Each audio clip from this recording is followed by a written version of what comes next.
अस्सलामु अलैकुम dear students. उम्मीद करता हूँ अल्लाह ताला के करम फजल और रहमत से आप सब ठीक होंगे। तो आज मैं अपने नए टॉपिक के साथ हाजिर हुआ हूँ जो कि है मेथड्स ऑफ कम्युनिकेशन। चलिए स्टार्ट करते हैं। पहले हम देखते हैं कि मेथड्स ऑफ कम्युनिकेशन में क्या होता है। The methods of communication you choose could affect your relationships with peers, supervisors, and customers. It is therefore vital that you spend considerable time and consider all factors choosing the right methods of communication. इसका मतलब ये होता है कि जब भी हमें कोई कम्युनिकेशन मेथड चूज़ करना है तो वो हमें सोच समझ कर चूज़ करना है। क्यों? क्योंकि इसकी वजह से जब हम राइट कम्युनिकेशन मेथड यूज़ करते हैं उसी की वजह से हम अपने रिलेशनशिप्स को, जिसके कौन कौन से रिलेशनशिप्स, अपने दोस्तों के साथ, पीयर्स मतलब होते हैं दोस्त, जो आपके सुपीरियर्स होते हैं, सुपरवाइजर जिनको बोलते हैं, उनके साथ, या आपके कस्टमर्स के साथ एक अच्छे ताल्लुकात तभी बना सकते हैं जब आपका कम्युनिकेशन मेथड अच्छा चूज़ किया गया होगा। ठीक है। तो इसके लिए हमें बहुत अच्छे से पहले टाइम बिताना है, हमें सोच समझ के ही फैसला करना है कि हम कौन सा मेथड यूज़ करें सो दैट हम एक अच्छे से ताल्लुकात बनाएं अपने दोस्तों के साथ, अपने सीनियर्स के साथ, अपने कस्टमर्स के साथ या किसी और के साथ। ठीक है। तो चलिए देखते हैं हम कि इम्पॉर्टेंट मेथड्स ऑफ कम्युनिकेशन क्या क्या होते हैं, कि हम इनमें से कौन सा मेथड यूज़ करेंगे। ठीक, वो डिपेंड करता है आप पे। पहले आता है वर्बल कम्युनिकेशन, सेकंड नंबर पे आता है नॉन वर्बल कम्युनिकेशन, और थर्ड नंबर पे आता है विजुअल कम्युनिकेशन। तो आज हम सबसे पहले उठाते हैं वर्बल कम्युनिकेशन होता क्या है। ठीक है। पहले verbal communication is a communication involving words both spoken and written. Speaking is one of the most effective and commonly used way of communicating. कहते हैं कि जो वर्बल कम्युनिकेशन होती है इसमें क्या इन्वॉल्व होता है, एक वर्ड्स कौन से, जो मुंह से निकलते हैं, बोथ स्पोकन या आपके मुंह से वर्ड्स निकले या आप हाथ से रिटन में, मतलब आप एसएमएस करो, आप चैट करो, आप मेल भेजो तो वो रिटन में आएगा। आप मुंह से बोलो तो वो स्पोकन में आ जाएगा। बट दोनों सूरत में हम वर्ड्स को यूज़ करते हैं, तो वो होता है वर्बल कम्युनिकेशन। ठीक है। जो स्पीकिंग है, speaking is one of the most effective and commonly used way of communicating. बोलना, अगर आप कम्युनिकेट करते हैं, कम्युनिकेशन जो वर्बल कम्युनिकेशन में मुंह से बोलना बहुत ही ज़्यादातर हम यूज़ करते हैं। ये एक ऐसा मेथड है जो बहुत ज़्यादा यूज़ होता है। मान लो मुझे किसी को कुछ समझाना है या कम्युनिकेट करना है तो मैं ज़्यादातर फ़ोन पे या ऑडियंस के सामने मुंह से, अगर मुझे मान लो आपको इस वक्त मैं समझा रहा हूँ तो मैं अगर आपको नोट ऐसे ही दूंगा, खुद पढ़ लो, मैं आपको कम्युनिकेट कर रहा हूँ, ये लो खुद पढ़ लो। बट वो होता है रिटन कम्युनिकेशन, वो भी वर्बल ही आएगा बट रिटन में आएगा। बट अगर मैं आपको एक रिटन भी दे रहा हूँ और मुंह से बोल भी रहा हूँ स्पोकन में, उसको बोलते हैं स्पीकिंग में, तो वो भी कर रहा हूँ, दोनों सूरत ही वर्बल कम्युनिकेशन है। बट जो मैं मुंह से इस वक्त बोल रहा हूँ ये बहुत ज़्यादा अच्छे से समझ आता है आपके, जिसको आपको समझाना है। ठीक है। It helps in expressing our emotions. जितना मैं राइटिंग में आपको अच्छे से नहीं समझा सकता उतना मैं मुंह से आपको बोल बोल के बहुत ज़्यादा अच्छे से समझा सकता हूँ। ठीक है। By improving your verbal communication skills, you will build rapport and have a better connect. अब मान लो मेरा दोस्त है, अब मान लो मुझे उसके साथ व्हाट्सएप पे मैं मैसेज कर रहा हूँ, अपने दोस्त के साथ झगड़ा हो गया। अब हम राइटिंग में, वो वहाँ से चैट कर रहा है, मैं यहाँ से कुछ मैसेज डाल रहा हूँ, वो भी वर्बल कम्युनिकेशन ही है। बट उतना अच्छे से हम एक्सप्रेस नहीं कर पाएंगे, अपने इमोशंस को एक्सप्रेस नहीं कर, मुझे आप पे बहुत ज़्यादा गुस्सा है, ठीक है। बट जो मैं बोल के, अगर मैं उसको कॉल करूँगा, यार तू ऐसा है वैसा है फलाना ढिमकाना, बहुत कुछ उसको डांटूंगा, दैट मीन्स मैं मुंह के साथ साथ अपने इमोशंस को भी एक्सप्रेस कर रहा हूँ। ठीक है। तो इस वर्बल कम्युनिकेशन की वजह से यही एक ऐसी चीज़ है जिससे आप अपना रैपो बिल्ड कर सकते हैं, एक ताल्लुकात बहुत अच्छा बना सकते हैं। अगर आपका प्रेजेंटेशन स्किल बहुत अच्छा है तो लोग आपकी तारीफ़ करें, यार ये तो बहुत ही अच्छा बोलता है। ठीक है। और आप लोगों के साथ, आप जिसके साथ कम्युनिकेट करना चाहते हो उसके साथ एक बेटर कनेक्ट कर सकते हो। बेटर कनेक्ट करना होता है कि वो आपको समझ सकता है, आपकी बातों को समझ सकता है और आप उसकी बातों को समझ सकते हैं, उसी को बोलते हैं बेटर कनेक्ट। तो ये किसकी वजह से हो सकता है? This is only because of verbal communication. ठीक है। चलिए आगे चलते हैं। वर्बल कम्युनिकेशन आपको समझ आया होगा कि ये सिंपल सी वैसी कम्युनिकेशन है जिसमें हम वर्ड्स को यूज़ करते हैं, फिर चाहे वो आप मुंह से बोलो, फिर चाहे वो रिटन में आपके वर्ड्स हो, ठीक है, वो होता है वर्बल कम्युनिकेशन। इसके बाद आता है forms of verbal communication. Verbal communication के फॉर्म्स क्या क्या है, किस किस सूरत में हम वर्बल कम्युनिकेशन कर सकते हैं, ठीक है। पहला होता है इंटरपर्सनल कम्युनिकेशन। इंटरपर्सनल कम्युनिकेशन क्या होता है? This form of communication takes place between two individuals and is thus a one on one conversation.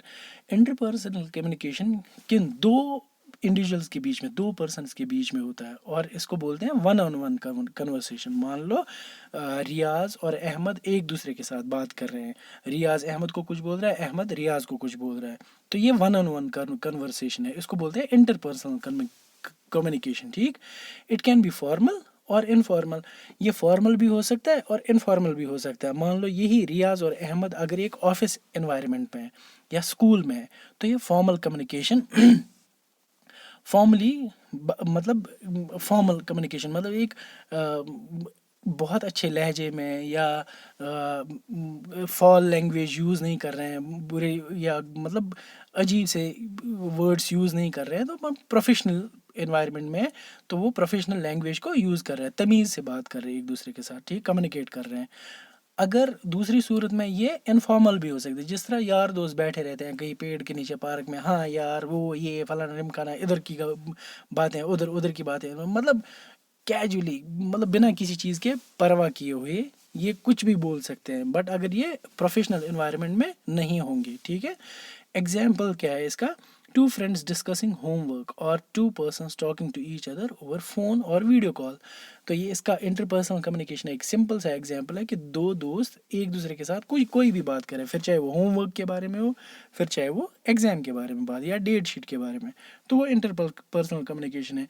या फिर वो एक दूसरे के साथ फ़ोन पे बात कर रहे हैं या वीडियो चैट कर रहे हैं, तो वो भी इंटरपर्सनल कम्युनिकेशन है, ठीक है। दूसरा फॉर्म क्या है? Written communication.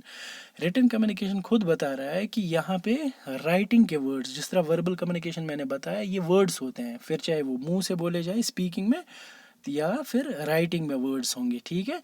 तो रिटन कम्युनिकेशन में ऑब्वियसली आपके वर्ड्स राइटिंग में जाएंगे। इट कैन बी लेटर्स, जिस तरह हम चिट्ठियाँ लिखते हैं, रिपोर्ट्स हो सकते हैं जो रिपोर्ट देते हैं। मान लो डॉक्टर एक रिपोर्ट देता है, जनरल एक रिपोर्ट लिखता है कि ये चीज़ है, इस पेशेंट में ये प्रॉब्लम्स है, इसको हमने ये एक्सरे किया, ये दवाइयाँ दी, तो एक रिपोर्ट होता है उसका। ये ज़रूरी है डॉक्टर की, ये कोई किसी भी चीज़ के रिगार्डिंग रिपोर्ट्स हो सकते हैं। एसएमएस, जो हम जनरल इनबॉक्स में एसएमएस करते हैं कि मैं कल आ जाऊंगा, ये एक कम्युनिकेशन है, रिटन कम्युनिकेशन, ठीक। सोशल मीडिया चैट्स, जिस तरह व्हाट्सएप पे हम चैट करते हैं, ठीक है, ये भी एक या फेसबुक पे चैट करते हैं, ये भी एक रिटन कम्युनिकेशन ही है।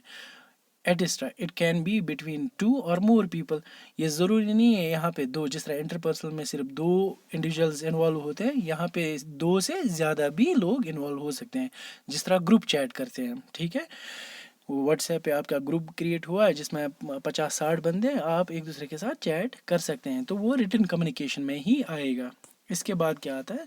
Small group communication. Small group communication में क्या होता है कि वहाँ एक से ज़्यादा लोग इन्वॉल्व है, जिस तरह, और ये ज़रूरी नहीं है कि फिर एक ही बंदा वहाँ बात करे। मान लो 5-6 बंदों का ग्रुप है या 10-15 लोगों का ग्रुप है, तो ये नहीं है कि एक ही बंदा वहाँ बात करे, वहाँ कोई भी बात कर सकता है, वहाँ कोई भी अपना सवाल रख सकता है या कुछ पूछ सकता है या एक दूसरे से बात कर सकता है।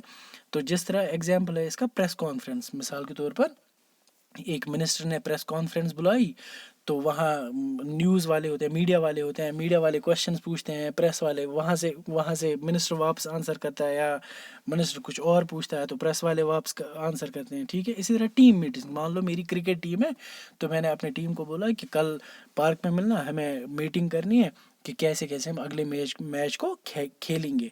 तो उसमें क्या होता है, कैप्टन भी अपनी राय रखता है, वाइस कैप्टन भी अपनी राय रखता है, विकेट कीपर, बॉलर्स, फील्डर्स, बहुत अच्छे जो ऑलराउंडर्स या बैट्समैन, वो अपनी अपनी राय रखते हैं, हर कोई अपनी राय रखता है। तो ये स्मॉल ग्रुप कन्वर्सेशन है कि या स्मॉल ग्रुप में कम्युनिकेशन होती है, इसको बोलते हैं स्मॉल ग्रुप कम्युनिकेशन। जो नेक्स्ट वन है that is public communication. Public से मतलब ये है कि ये लार्ज गैदरिंग्स है, यहाँ पे सिर्फ एक इंडिविजुअल बोलता है, एक ही पर्सन बोलता है और बाकी लोग सुनते हैं। फॉर एग्जांपल इलेक्शन कैंपेन्स, अगर कोई इलेक्शन में खड़ा हुआ है तो वो अपनी कैंपेन चला रहा है। अब एक मिनिस्टर आता है एक गांव में, तो मिनिस्टर बोलता रहता है, लोग सुनते रहते हैं उसको, ठीक। सिर्फ एक बंदा बोलता है हज़ारों लोगों से, तो वो होता है इलेक्शन, वो होता है पब्लिक कम्युनिकेशन। या हमारी मस्जिद में क्या होता है कि जुम्मा पे बहुत सारे लोग जमा रहते हैं, सिर्फ बोलने का हक किसको रहता है उस वक्त? इमाम साहब को। इमाम साहब बोलते रहते हैं और लोग सुनते रहते हैं, तो वो भी पब्लिक कम्युनिकेशन में ही एग्जाम्पल आती है, ठीक है।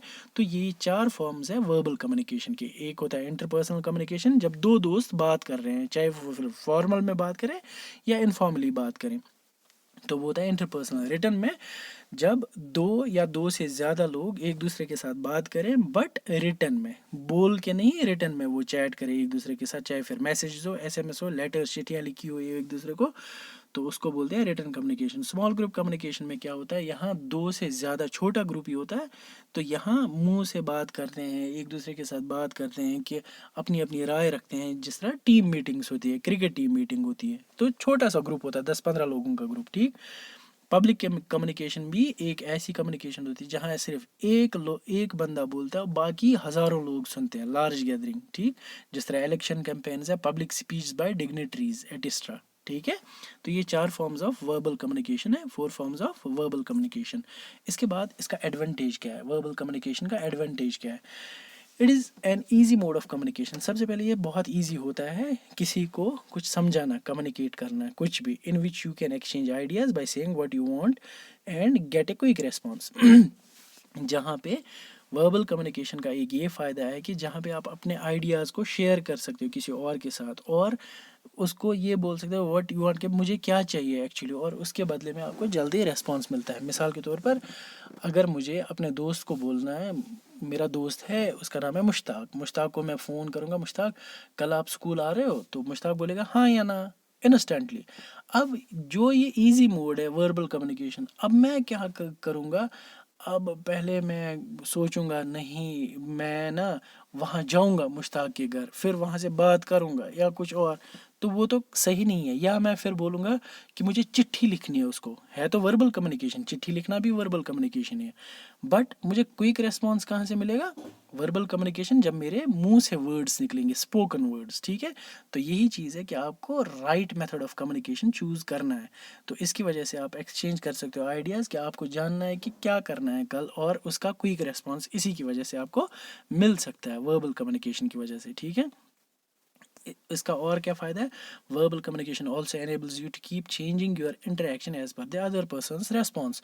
तो ये वर्बल कम्युनिकेशन ही है जिसकी वजह से आप अपने रेस्पॉन्स, मतलब आप जो आपका इंटरेक्शन हो रहा है, मान लो रियाज और अहमद एक दूसरे के साथ बात कर रहे हैं, और बात करते करते कुछ बहस छिड़ गई, किसी चीज़ के बारे में बहस छिड़ गई, नहीं कल ये टीम जीतेगी, वो बोल रहा है नहीं कल वो टीम जीतेगी, तो इस चीज़ के रेस्पॉन्स में आप क्विकली अपना इंटरेक्शन को, मतलब एक, मतलब अपना रेस्पॉन्स दे सकते हैं, आप अपना इमोशन या रेस्पॉन्स चेंज कर सकते हैं कि नहीं ऐसा है वैसा है। अब मान लो आपने चिट्ठी लिखी, मुझे लगता है कल ये जीतेगा, वो भी वर्बल कम्युनिकेशन है, तो वो बोलेगा नहीं नहीं नहीं, वो मुझे लगता है वो जीतेगा, तो इन चिट्ठियों के चक्कर में ना 10-10 दिन कट जाएंगे। So it is better to communicate through words, but which words? Spoken words, मुंह से जो निकलेंगे, टेलीफोन पे, आमने सामने, ठीक है। तो वर्बल कम्युनिकेशन ही एक ऐसी चीज़ है जो आप, या अब बोलोगे सर आप तो बोल रहे हैं रिटन चैट भी, वो भी तो वर्बल कम्युनिकेशन है, तो आप एसएमएस चैट कर सकते हो, इंस्टेंटली आप एक दूसरे का रेस्पॉन्स चेंज कर सकते हो किसी भी बात पे। तो चेंजिंग योर इंटरेक्शन, आप अपना जो ये बातचीत चल रही है इसको चेंज कर सकते हो as per other person's response, कि दूसरा बंदा अगर गुस्सा कर रहा है तो आप भी यहाँ से गुस्सा कर सकते हो, अगर आप गुस्सा कर रहे हो तो वो गुस्सा कर सकता है। तो ये किस चीज़ के बेस पे है? वर्बल कम्युनिकेशन के बेस पे ये इसका फ़ायदा है कि आप अपने ओपिनियंस क्विकली चेंज कर सकते हो, अपना ओपिनियन अचानक से चेंज कर सकते हो और रख सकते हो, ठीक है। तो ये एक एडवांटेज है वर्बल कम्युनिकेशन का, ठीक है। तो ये इसके 2 एडवांटेज है। इसके बाद देखते हैं इसका डिसएडवांटेज क्या है। Since verbal communication depends on written और स्पोकन वर्ड्स, जैसे कि हमें पता है कि वर्बल कम्युनिकेशन होता है या तो रिटन वर्ड्स या तो spoken words. Sometimes the meanings can be confusing and difficult to understand if the right words are not used. इसका मतलब होता है कि ये सिंपल सा एक डिसएडवांटेज है वर्बल कम्युनिकेशन का. अगर आप अच्छे से अपने वर्ड्स को यूज़ नहीं करेंगे, ठीक है, या एसएमएस में अपने वर्ड्स को यूज़ नहीं करेंगे, या मुंह से बात निकली वो अच्छे से यूज़ नहीं करेंगे, तो इसका कन्फ्यूजन हो सकता है जिससे झगड़े हो सकते हैं. ठीक है, मान लो मैं साउथ कश्मीर में गया, यहाँ हम कुछ और बोलते हैं, बारामूला की साइड हम कुछ और बोलते हैं, नॉर्थ साइड, तो वहाँ कुछ अलग वर्ड्स यूज़ किए जाते हैं. तो मुझे उस चीज़ के बारे में सोचना पहले है कि मुझे राइट वर्ड्स यूज़ करने हैं. ठीक है, या कोई स्लैंग या बोलते बोलते मेरे मुंह से कोई ऐसी बात ना निकल जाए फ्लो में कि दूसरे को बुरा लग जाए उस चीज़ का, तो वो कन्फ्यूजन क्रिएट कर सकता है और झगड़े हो सकते हैं. ठीक है, ये इसका एक डिसएडवांटेज है. अब यही है कि नॉन वर्बल में वो हम नेक्स्ट टॉपिक में पढ़ेंगे, बट यहाँ ये बात याद रख लो कि इसमें ये चीज़ हो सकता है वर्बल कम्युनिकेशन में, क्योंकि इंस्टेंटली फ्लो जाता है वर्ड्स का, चाहे फिर रिटन हो या फिर स्पोकन वर्ड्स हो. जब आप बोलते हो किसी के साथ, उससे क्या होगा कि आपका कन्फ्यूजन बढ़ सकता है, जिससे आपका झगड़ा हो सकता है या कोई और कन्फ्यूजन या नाराज़गी हो सकती है. ठीक है, ये इसका एक डिसएडवांटेज है. इसके बाद अगर आपको वर्बल कम्युनिकेशन में मास्टर बनना है, मास्टर मतलब आपको महारत पानी है वर्बल कम्युनिकेशन में, तो आपको क्या करना चाहिए. देखो, most of the people tend to get nerves while speaking in front of a large group और even while speaking to their teachers, managers और सुपरवाइजर्स. कहते हैं कि मतलब ये सिर्फ एक नहीं, मोस्ट ऑफ द पीपल, अगर 100 लोग हैं, 100 में से 90 लोग मतलब थोड़ा हेजिटेट करते हैं, डरते हैं बात करने से. किन के सामने? अगर बड़ा सा ग्रुप होगा, मान लो मैं एक आप में से ही किसी को खड़ा करूँगा प्रेयर में, जहाँ 400-500 बच्चे हैं और टीचर्स हैं, बोलूँगा किसी टॉपिक पे बोल, तो आपको डर लगेगा पहले. ठीक, या मतलब अपने टीचर के सामने खड़ा होने को, उससे क्वेश्चन पूछने में थोड़ा डर लगता है. या अगर आप काम कर रहे हो तो अपने मैनेजर्स के सामने या सुपर जो आपके सीनियर्स होंगे उनके सामने बोलने में थोड़ा डर लगता है, कम्युनिकेट करने में डर लगता है. However, if you focus on the points given below, you can enhance and master your verbal communication skills. लेकिन अगर आप जो नीचे पॉइंट्स कुछ दिए गए हैं, अगर इन पे आप फोकस करोगे, बहुत अच्छे से फोकस करोगे, तो आप अपना वर्बल कम्युनिकेशन का जो स्किल्स है इसको बढ़ा सकते हो, इसको अच्छा और बेहतर बना सकते हो. तो क्या क्या है वो पॉइंट्स जो आपको याद रखने हैं? सबसे पहले, थिंक बिफोर यू स्पीक. ये कहीं भी बोलते हैं कि बोलने से पहले आप सोचो कि मुझे क्या बोलना है. ठीक है, आपका टॉपिक क्या है, किस चीज़ पे आप बोलना चाहते हो. ठीक है, और कौन से ऐसे तरीके हैं जो मुझे अपनाने हैं, ताकि जो आपके सुनने वाले हैं, जिसको आप बोलना चाहते हो कुछ, या आपका फ्रेंड हो, कोई और हो, रिश्तेदार हो, या आपका ऑडियंस हो, उसको बोलना चाहते हो, तो वो किस बेहतर वे में समझेंगे आपकी आपकी बात को, टॉपिक को. तो उस चीज़ को आपको ध्यान में रखना है कि मुझे बोर्ड को यूज़ करना है कि नहीं. मान लो अगर आप टीचर है, मुझे बोर्ड को यूज़ करना है कि नहीं, मुझे ऑडियो विजुअल्स यूज़ करने हैं कि नहीं, या मुझे एक्टिविटीज़ करवानी है कि नहीं, जिससे मेरा ऑडियंस बहुत अच्छे से मुझे मेरे टॉपिक को समझ सकते हैं फिर इजीली. ठीक है, ये मुझे देखना है. राइट और note down whatever you plan to say. आपको जो भी तरीका है, आप कुछ भी बोलना चाहते हो अपने ऑडियंस को, आप कम्युनिकेट करना चाहते हो, तो उसको एक प्लान बनाओ कि मुझे क्या क्या बोलना है, कैसे बोलना है, कौन कौन सी चीज़ें यूज़ करनी है, सो दैट मेरा ऑडियंस मुझे अच्छे से समझ सके. ठीक है, तो ये सबसे बेहतर बात है कि अगर आप अपना वर्बल कम्युनिकेशन स्किल्स बढ़ाना चाहते हो, अच्छा बनाना चाहते हो, मास्टरी उस पर हासिल करना चाहते हो, तो उसके लिए आपको पहले सबसे पहले पॉइंट क्या याद रखना है, आपको बोलने से पहले आप सोचना पड़ेगा. Think before you speak. आप पहले सोचो फिर अच्छे से बोलो कि मुझे कैसे अपने टॉपिक को या कम्युनिकेशन को एग्जीक्यूट करना है. ठीक है, इसके बाद कॉन्साइज एंड क्लियर. आपको क्लियरली बोलना है, थोड़ा सा ऊंची आवाज़ में और मॉडरेट स्पीड के साथ. ये नहीं कि मैं फराट इधर ऐसे ब्ला ब्ला ब्ला ब्ला करके बोलूँगा तो जो आपका ऑडियंस है, जिससे बात करना चाहते हो, उसको समझ ही नहीं आएगा. जिस तरह मैं इस वक्त आपको ये टॉपिक समझा रहा हूँ, तो मैं ऊंची आवाज़ में भी बोल रहा हूँ और आहिस्ता भी बोल रहा हूँ और मॉडरेट स्पीड हो रही है और क्लियरली वर्ड्स बोल रहा हूँ. ठीक है, अगर वहीं भाई वी तेज़ फ्लो में जाऊँगा तो आपको भी समझ नहीं आएगा और किसी और को भी समझ नहीं आएगा. ठीक है, be sure the information you want to share is to the point. और जो भी आप किसी भी ऑडियंस या अपने फ्रेंड्स या किसी से भी कम्युनिकेट करना चाहते हैं, कोई भी इंफॉर्मेशन शेयर करना चाहते हैं, तो वो टू द पॉइंट होना चाहिए। वो खींचना नहीं है, रबर की तरह खींचना नहीं है, क्योंकि ऑडियंस आपका फ्रेंड या कोई जिसके साथ भी आप बात करना चाहते हैं वो बोर हो जाएगा। तो आप अपना टॉपिक टू द पॉइंट रखें। Do not repeat the same sentences. हमेशा अपने सेंटेंसेस को रिपीट मत करो, क्योंकि आपका टाइम भी जाएगा। कस्टमर जो आपके फ्रेंड्स, कलीग्स, आपके स्टूडेंट्स, ऑडियंस, वो बोर हो जाएंगे रिपीटेड सेंटेंस सुन सुन के। ठीक है, तो आप रिपीट नहीं करेंगे अपने सेंटेंसेस को। तो दूसरा पॉइंट क्या है? कंसाइज और क्लियर रहना है आपको। ठीक है, लास्ट वो है कॉन्फिडेंस एंड बॉडी लैंग्वेज। आपको कॉन्फिडेंट रहना है, हेजिटेट नहीं होना है। तो कॉन्फिडेंट वही लोग रह सकते हैं जिनको अपने टॉपिक पे होल्ड होगा। आपको अपने टॉपिक को थ्रू आउट पढ़ना है, अच्छे से ध्यान में रखना है। जो कम्युनिकेट करना चाहते हो, जो इन्फॉर्मेशन शेयर करना चाहते हो, तो उस पर आपको पूरा समझ लेना है कि क्या मैं बोलना चाहता हूँ अपने ऑडियंस से, स्टूडेंट से, फ्रेंड से। तो उस पर तभी आप में कॉन्फिडेंस लेवल आ जाएगा। ठीक, आपको अपने ऑडियंस के साथ या जिसके साथ कम्युनिकेट करना चाहते हो उसके साथ आई कांटेक्ट मेंटेन करना है। ये नहीं कि मैं अपने दोस्त से बात कर रहा हूँ और बात उसको कुछ इन्फॉर्मेशन शेयर कर रहा हूँ और मेरी आंखें आसमान की तरफ है, तो वो बोलेगा यार ये मेरे साथ बात करना नहीं चाहता, तभी इधर उधर देख रहा है। ठीक है, stand straight and be attentive. आपको इरेक्ट रहना है, स्ट्रेट रहना है। वो ये नहीं कमर, मतलब वो बेंड कर कमर, उससे क्या लगता है कि ये लेजी जैसा है। और बी अटेंटिव, आपको भी अटेंटिव रहना है। जो बोलता है ना उसको भी अटेंटिव रहना पड़ता है। रीज़न क्या है उसका? क्योंकि कोई क्वेश्चन कर सकता है कि आपको क्वेश्चन आ गया तो उसका जवाब रेडी होना चाहिए आपके पास। ठीक है, एंड बी फ्रेंडली। आपको ज़रूरी नहीं है रूड होना, ये करूँगा वो करूँगा, ऐसे गुस्सा ये वो, तो उसको कोई पसंद ही नहीं करता। फिर आपको फ्रेंडली रहना है, समझाना है। जो फ्रेंडली रहता है उसी को, जो आपका ऑडियंस होगा या कोई और होगा जो आपसे बात करना चाहता है, तभी वो आपसे बात करने में हिचकिचाएगा नहीं, आपसे क्वेश्चन पूछने में हिचकिचाएगा नहीं। और एक वर्बल कम्युनिकेशन तभी एक इफ़ेक्टिव बन सकती है। ठीक है, तो ये था आज का हमारा टॉपिक। इसी के साथ हमारा ये वर्बल कम्युनिकेशन जो है, पहला मेथड ऑफ कम्युनिकेशन का सबसे पहला मेथड जो है वर्बल कम्युनिकेशन, ये इसी के साथ एंड होता है। कल हम पढ़ेंगे नॉन वर्बल कम्युनिकेशन। ठीक है, तब तक के लिए अल्लाह हाफिज़।